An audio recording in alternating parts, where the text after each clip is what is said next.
Hero Alam নায়িকা control করতে না পারে, এত মোটা লম্বা ছিল ব্যাটে এত ঠিক নেবে এত নায়িকা আছে থাকে।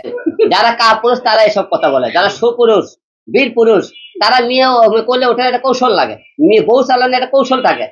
মনে করেন অনেক কিছু কৌশল না দিলে আমাকে থাকবি না, বুঝতে পারছেন?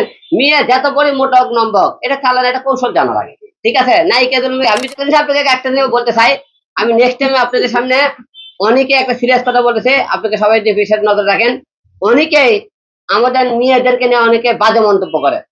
তো হিরো আলমের সাথে যে সমস্ত মেয়ে কাজ করে, বস্তি থেকে আসে বলে, গার্মেন্টে থাকে বলে আসে, পতিতলে থাকে বলে এই মেয়েগুলো বলে অভিনয় করে, এই সমস্ত আপনাকে কিছু লোকজন বাজে মন্তব্য করেন।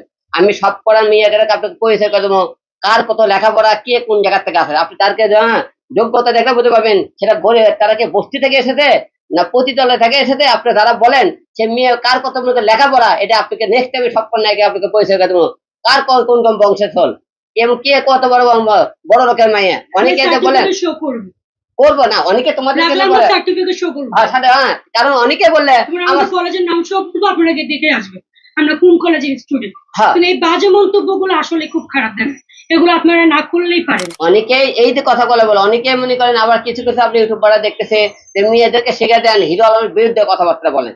আরে ভাই আপনারা কন্টেন্ট বানানো এতই যে আপনি একটা লোকের মেয়েকে আপনারা আজে বাজে কথা বলেন, এটা ঠিক না।